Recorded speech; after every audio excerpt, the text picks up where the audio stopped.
अस्सलाम everyone, welcome to the lecture box. आज की इस वीडियो में हम बात करेंगे रिस्क असेसमेंट प्रोसेस के ऊपर। सब्जेक्ट हमारा है लैंडिंग। रिस्क असेसमेंट से मुराद क्या है? रिस्क असेसमेंट से मुराद है हमने किस तरह लैंडिंग के अंदर जब हम उधार दे रहे हैं तो रिस्क को किस तरह हमने मिटिगेट करना है, किस तरह हमने उस रिस्क को मैनेज करना है, उस रिस्क को एसेस करना है। तो स्टार्ट करते हैं आज की वीडियो। रिस्क असेसमेंट प्रोसेस को कैनन्स ऑफ लेंडिंग भी कहा जाता है। कैनन्स का मतलब होता है रूल्स और द प्रिंसिपल्स फॉर लेंडिंग। उन रूल्स का अगर हम ख्याल रखेंगे तो हम लेंडिंग के अंदर अपने रिस्क को कम कर सकेंगे। कुछ रूल्स आपसे डिस्कस करने हैं जो कि आपकी बुक में भी मेंशन है और आपको मालूम भी होने चाहिए। The first is the people और the character of the people.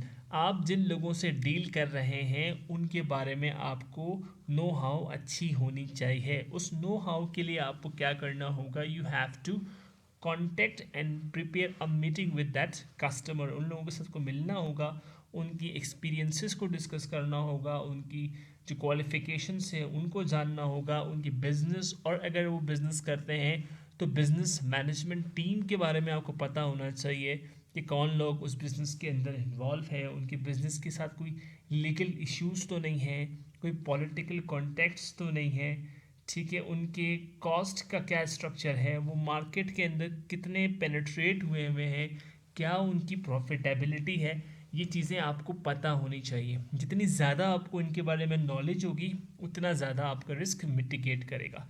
The second rule is you should know the purpose and the amount. Purpose और अमाउंट मैच होना बहुत ज़रूरी है। किन वजूहात के लिए वो लोन चाहता है, किन रीजंस के लिए वो पैसा चाहता है, किन रीजंस के लिए वो बैंक से फाइनेंसिंग चाहता है। तो बिजनेस बोरोविंग के डिफरेंट रीजंस हो सकते हैं।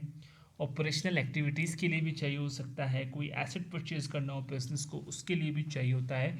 तो you have to know the purpose, और प्लस उस पर्पस के अकॉर्डिंग जो चीज़ उसको चाहिए अमाउंट भी उसी के साथ रिलेट करती हो। ऐसा ना हो कि आपने लेट्स से कंपनी ने 5 लाख की चीज़ लेनी है लेकिन वो बैंक से आस्क कर रहा है 20 लाख की।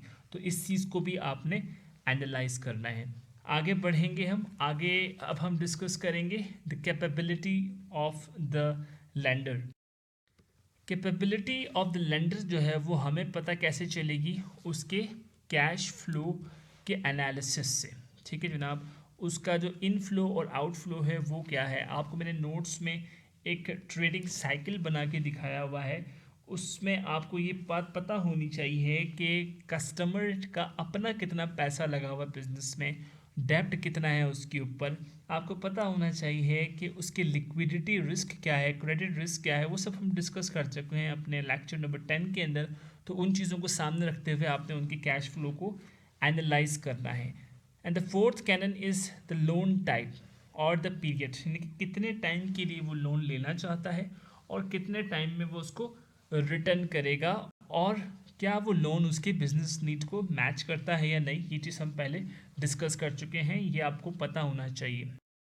इसके बाद हम बात करेंगे, जब ये सारी चीज़ें क्लियर हो जाएंगी तो हम बात करते हैं जनाब अली हमें क्या फ़ायदा होगा और हम इसको किस तरह मज़ीद सिक्योर कर सकते हैं। तो जनाब अली सिक्योरिटी के लिए आपने क्या करना है, उनके साथ कोई कोलैटरल करना है। कोलैटरल बेसिकली फाइनेंस के अंदर एक ऐसी डॉक्यूमेंट को कहते हैं या ऐसी चीज़ को कहते हैं जो लोन लेने वाला बतौर गारंटी पेश करता है टू द बैंक या टू द फाइनेंशियल इंस्टीट्यूशन जो लोन उनको दे रहा है। तो कोलैटरल के ज़रिए जैसे मोर्गेज या शेयर्स या कोई गारंटी की सूरत में आपने सिक्योरिटी रखनी है ताकि वो लेंडिंग की जो अमाउंट है वो मज़ीद सिक्योर हो सके। And the last one is the remuneration और द मार्जिन। बैंक को जो प्रॉफिटेबिलिटी है, जाहिर सी बात है बैंक कमाने के लिए अपने आप को चला रहा है तो उसकी प्रॉफिटेबिलिटी को भी इंश्योर करना है, एक अच्छे मार्जिन को भी इंश्योर करना है। तो ये कुछ बेसिक एलिमेंट्स हैं जो कि लैंडिंग के अंदर हमें कंसिडर करने होते हैं as a banker, as a lender.